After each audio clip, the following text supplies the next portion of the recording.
So I really appreciate everyone being here tonight. As you know, we're here to talk about the Red Purple Modernization Lawrence to Bryn Mawr under L activation that goes from Lawrence north to Ardmore, Ardmore south to Lawrence. Everything under the right-of-way. We have a great team tonight that's going to be able to walk us through a presentation, and then there's boards in the back that you're going to be able to interact with our professional team to make sure that your voices are heard. Because to be honest with you, tonight is about you. It's about you engaging with us about what you want to see. So this is a great opportunity, one of several meetings that we're going to have in the community to make sure that your voices are heard, that CTA and the project team understands what it is that you want to see underneath this right-of-way for hopefully the next 100 years. We are about to start building the stations themselves. We're actually pouring the concrete for the foundations of those stations. So we're very excited to start seeing all the sexy infrastructure coming together. Before I get started by introducing the team, I just wanted a couple of housekeeping things. The emergency exits are right to my left, your right, and there's also an exit to my right, your left. And obviously there's the ones in the back. So without further ado, I want to introduce the 48th Ward Alder, Lenny Hoppenworth, who has been, her and her staff, has been an amazing team of individuals to help us get the word out, help us engage with you, the constituents, to make sure, as one individual in the front row or second row, I'm not going to pick on you, said, to get it right. Because that's what we want to do. We want to get it right. We're very proud of this project thus far, and we want to make sure that you're proud of us for putting this infrastructure together and making sure that the activation of this site is what you want. Not what CTA wants, but what you want. So, without any further ado, Alder Lenny Hoppenworth, thank you so much for being here. Hi everyone. I'm really so pleased to see so many people here today, familiar faces, and also those I've not met yet. I want to shout out to Jeff and your team from CTA RPM. Thank you so much for shepherding us through this really historic moment in Edgewater and Uptown, where we did not know we were going to have the opportunity to develop land underneath the L track. And that's why we're here today, to work with a fantastic outfit, Site Design, and you will hear so much more from them and their history in Chicago and how they brought people together so that we can hear what your concerns are, what your ideas are, because this is a once-in-a-lifetime opportunity. I want to point out that, you know, these are really hard times for many folks, and we have had a rash of anti-48th Ward incidences in the 48th Ward. Signs and symbols, they matter, and how we talk about them. So this is an opportunity for us to think about what is it that we want to envision underneath the L track. What does it mean for us to have public gathering spaces? What does it look like, and how does it reflect our values? And I'm very, very pleased that we are here for the first time, and also a reminder that this is not going to be the last meeting. This is going to be the first meeting of several, and so we invite you in the audience today to stay and participate until the end. There is a hard stop, so we're going to talk about that. And I also want to say thank you to those who are joining us on the live stream. So this is going to be available for you to review later. And with that, I just wanted to, again, express my gratitude for every single resident in Edgewater and Uptown who has already made this neighborhood so fantastic.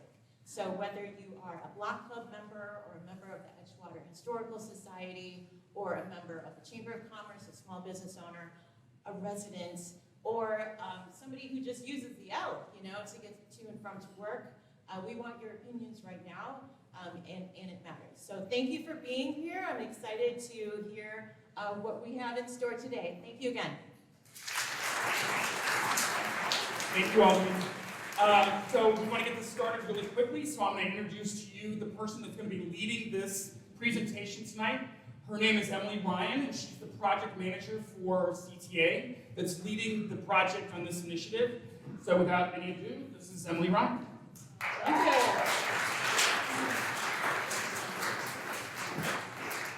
you. Wow, thank you so much for being here. I do want to tell you in a nutshell, beginning of 2023, I was approached by the RPM management team saying, hey, can you show us a pretty picture if we could do something cool for this new development? So basically I took out a piece of paper and I drew a pretty picture that read a lot, and that carried forward. So in spring of 2023, CTA announced this new exciting major development and improvement for the RPM Phase 1 project, which was the removal of nearly a century-old embankment. With that embankment removal, it created over a mile of open space under our red and purple line track structure, and is truly a rare and exciting opportunity for the community to help develop. Next slide, please. Jeff, thank you for your introduction. I think we've gone through introductions, so I'm going to skip over this slide. Thank you. Next slide, please. And next slide, please. All right. So we need to catch up. So this is, right now, the scope is from South Lawrence to just past Bryn Mawr into Ardmore. Next slide, please. The activation overview. So currently, as of tonight, we have completed 100% of the viaduct removal. We have completed 100% of the infill of the embankment excavation removal, and we are 98% complete of removing the embankment walls. We have a little portion left between the block of Lawrence and Ainsley. Pretty soon you will be seeing, I hear that he is a celebrity, that green gantry, and that is in preparation for the west side of the track structure to start being erected with the segments. Next slide, please. So I want to pause here and truly thank you for being here. We need your help. This cannot be done without you, and most of this time is going to be spent on the floor, getting your comments, your feedbacks, concerns, excitement, and really synthesizing that.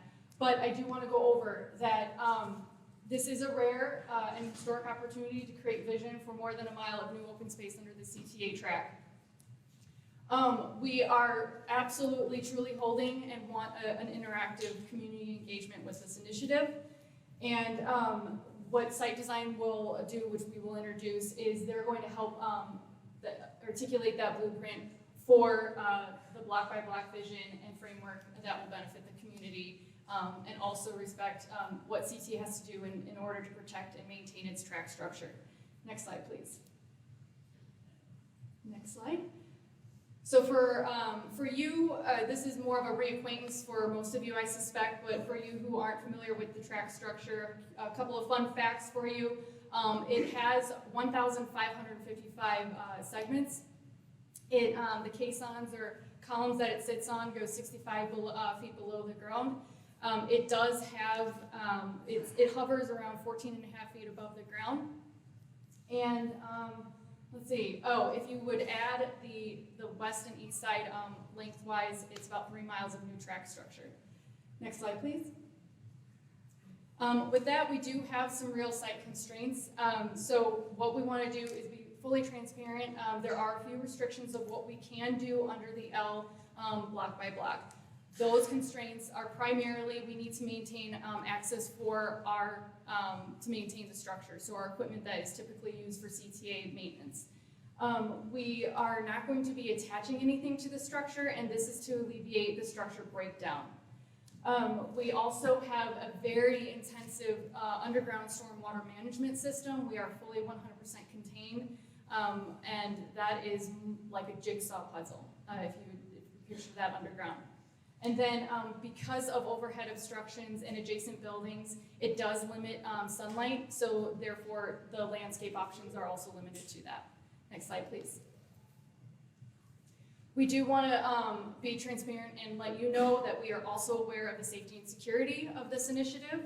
So we want to reiterate that we will be it will have basic lighting. We understand that we want to make sure that everybody feels safe and secure, but On top of that, there's going to be additional features that Site Design will framework for this based on your input on what that looks like.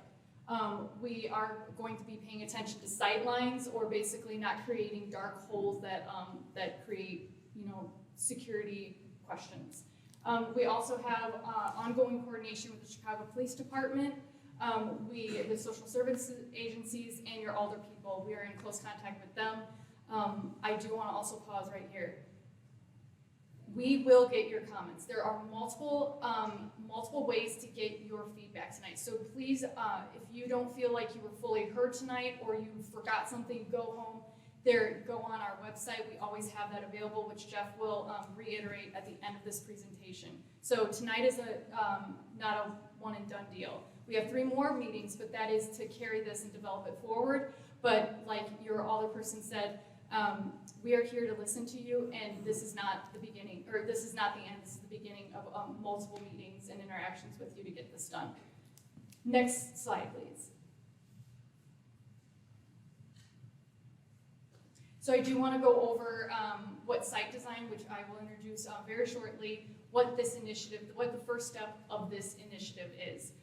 Tonight we are ideation. So we want you to write your cool stuff on these pieces of paper. We want your ideas on the board so we can take that back, that ideation, that creative output from you, and then develop it for our second meeting. The second meeting will go over what we gathered from you today and the days leading up to that, give you what we collaboratively have developed, and then you critique it. So then you have a second chance of saying, well, that's not what we really meant, or that wasn't the intention.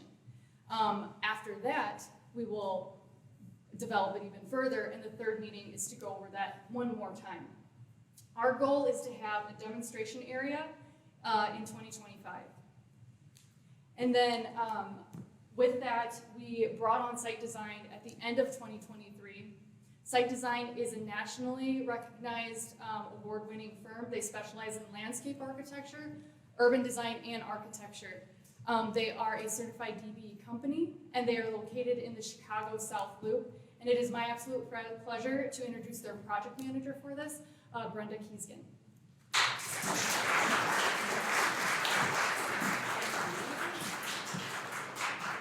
Thank you for that introduction, Emily.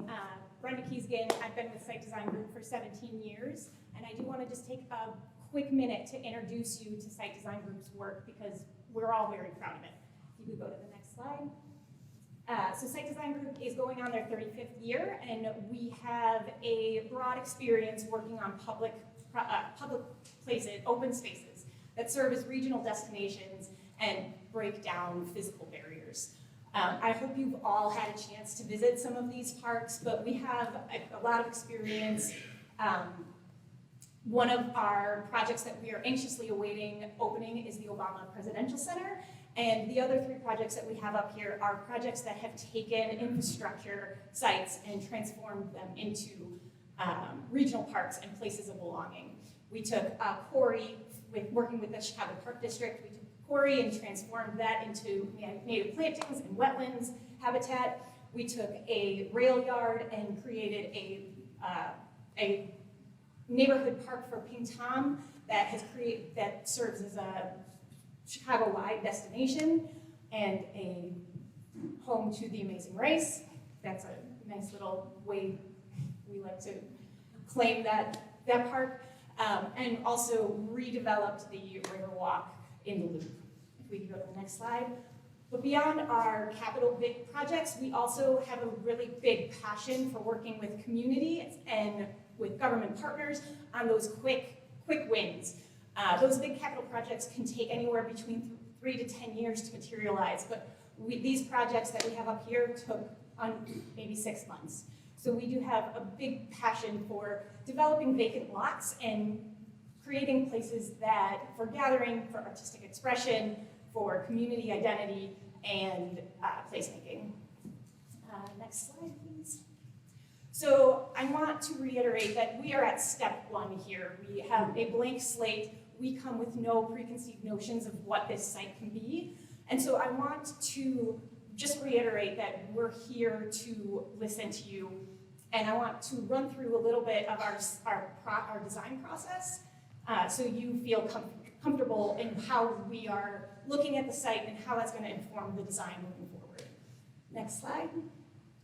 So step one is to understand the space itself and understand the physical constraints.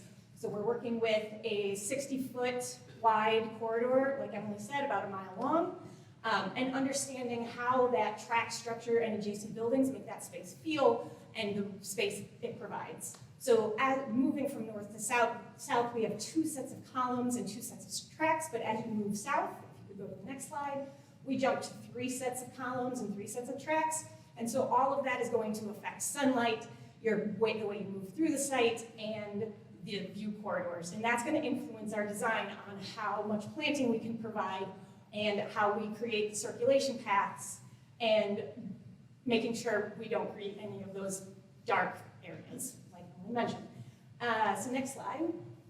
So beyond the site itself, we look contextually and make sure that we understand that those quantitative aspects of the site. And so this is a simple land use map. And what this tells us is that the east side residents are going to have very different needs than the west side commercial district landowners and temporary passers through of that space. We've also started to map some of the parking to understand the existing capacity as well as the traffic patterns. If you could go to the next slide. And also understanding how Broadway is currently being used. That commercial corridor is only half a block west of this site. So understanding how those business users are using that exterior space and what potential partnerships we have for maintenance and activation will be helpful moving forward. Next slide. And one of the big pieces of this puzzle that we're looking for feedback from you is how you want to use this space, what amenities you want to see provided, and what events could take place. So what we don't want to do is create any redundancy of programs that already exist within a 15-mile walking radius or 15-minute walking radius of this site. You guys are all very fit, obviously. Make sure that we are helping fill a void that the community has instead of creating any redundancy. We really want this space to be well-loved, maintained, and cared for, and getting those programs accurately sized for this community is very important to us. So with that, I'm going to turn this over to Sam, who's going to talk through a little bit of our initial design process.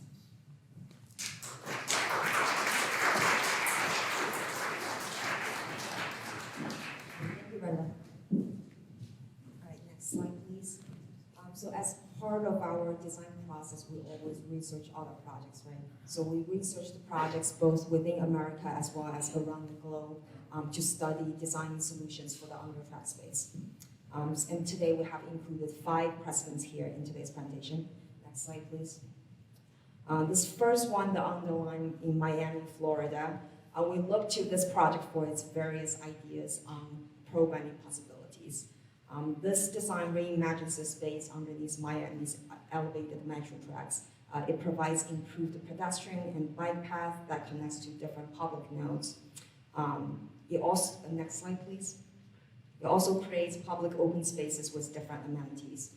Here we included images of a sports court and a dog park, but other programs in the project also include a skate park, fitness equipment, performance space, stage, as well as various public art and seating opportunities.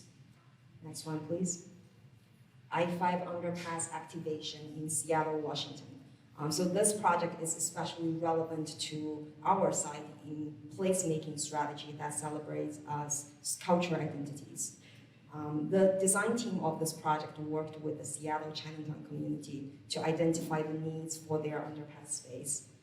The community wants to see their cultural identity being represented.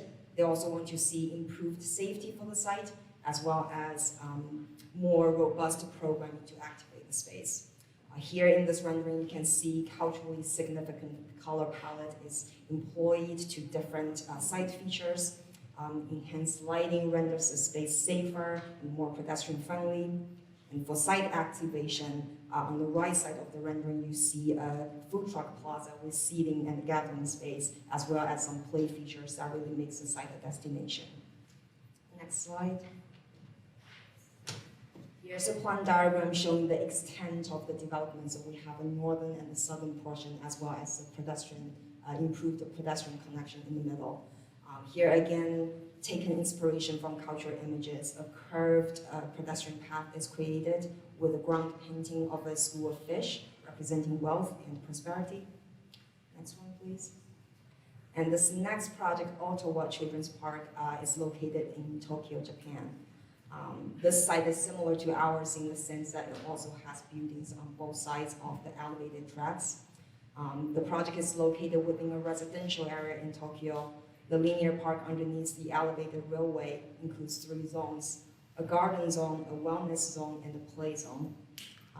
The garden zone includes a creek-like water feature with planted areas grouped by boulders. The wellness zone is composed of the running track, fitness equipment, and the play zone is filled with play equipment that suit children of a wide age range.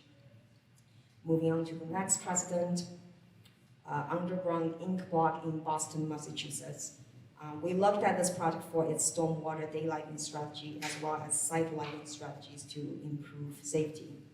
At this site, the design incorporates significant environmental improvements by turning the under-highway landscape into a green infrastructure, green stormwater infrastructure to treat the vast amount of runoff from highway. Maintenance areas for structural inspections double function as public programming areas. Next slide. The project also includes a series of scaffold structures that support operable lighting and art installations. So this is a good example of how you can dress up the infrastructure without making attachment to the structure. Moving onward, CR Sylvia Park in Auckland, New Zealand. This project provides interesting design ideas to combat low and dark underbridge space, which is similar to our condition here. So CR is a motorway overpass in Auckland, and this site is the space underneath it. The design challenge is facing the challenge of having to work with its continued shade during the day and continued darkness at night. The main design element is simply these vertical steel poles painted with vibrant colors to bring life and energy to this potentially inactive space. The slender poles were chosen specifically to contrast and soften the solid highway structures, and also helpful in defining program areas at high traffic locations.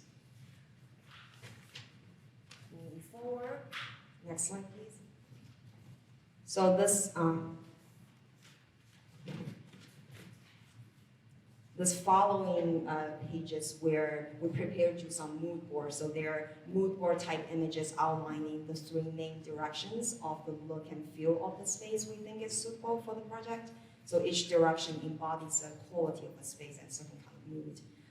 Moving forward, this first option uses warm textural material, a vibrant but earthy palette aimed at creating welcoming spaces that encourages gathering and foster a sense of community.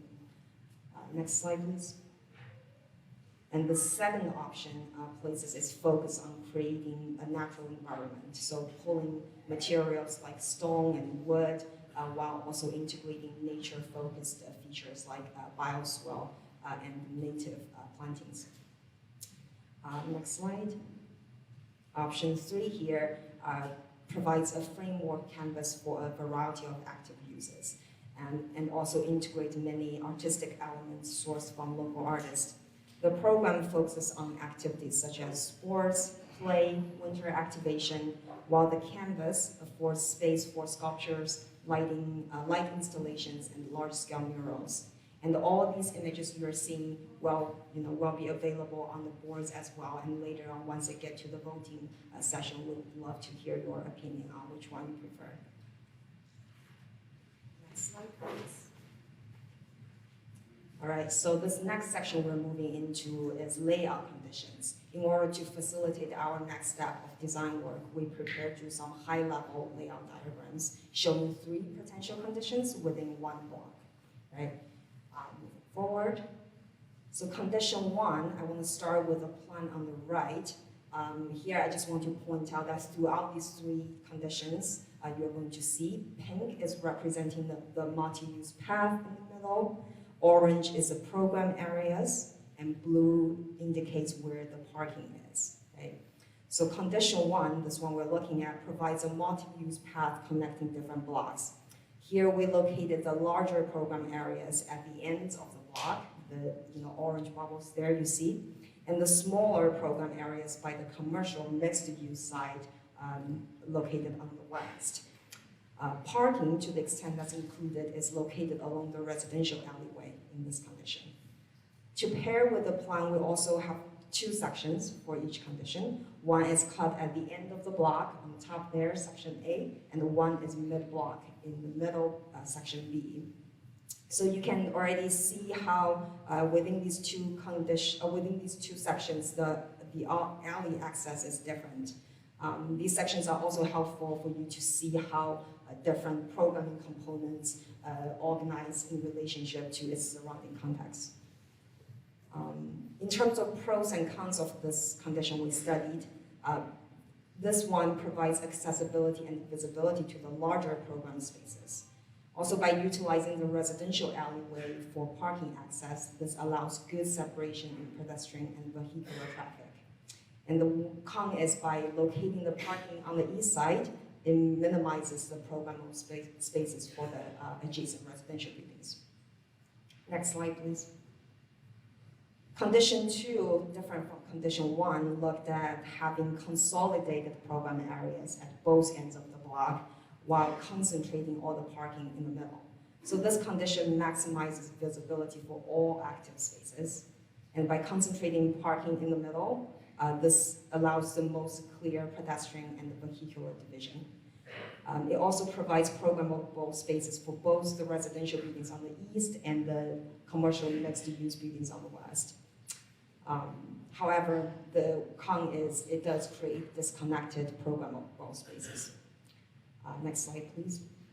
Condition 3 considers block that may not be suitable for parking. So here, the entire under track space is deemed programmable, and obviously that provides the maximum amount of real estate for amenities.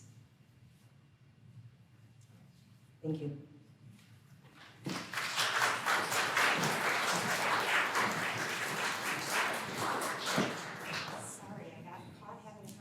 Okay, we are all very anxious for the activities that are in the back of the room, so I want to just take a minute to describe the intent of because we do have a lot of people, there's only a limited number of us to answer questions, so I'm hopeful that my explanation of these activities will be sufficient to at least get you started.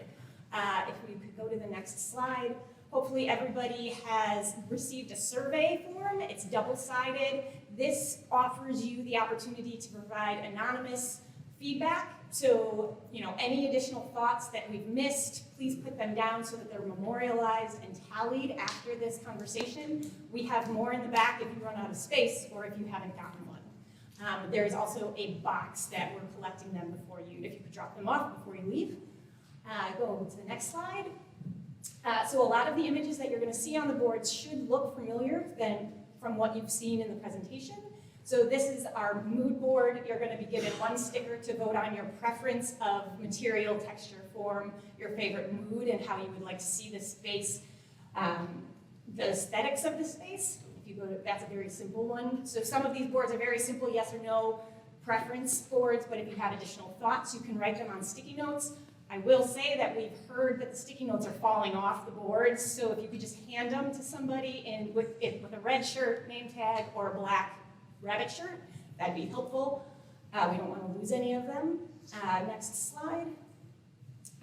This is our program elements. So this is a budget exercise as well as a mapping exercise. You'll be given a set of 4 stickers to vote on your top 4 priorities of program that you want to see within the space. If we haven't captured it within the icon stickers that you have on the board, feel free to write what you would prefer on a blank sticker and put it on there. And then we are asking you to then grab the corresponding sticker of your top 1 or 2 programs that you want to see and map it where you would want to see it along that corridor. Next slide.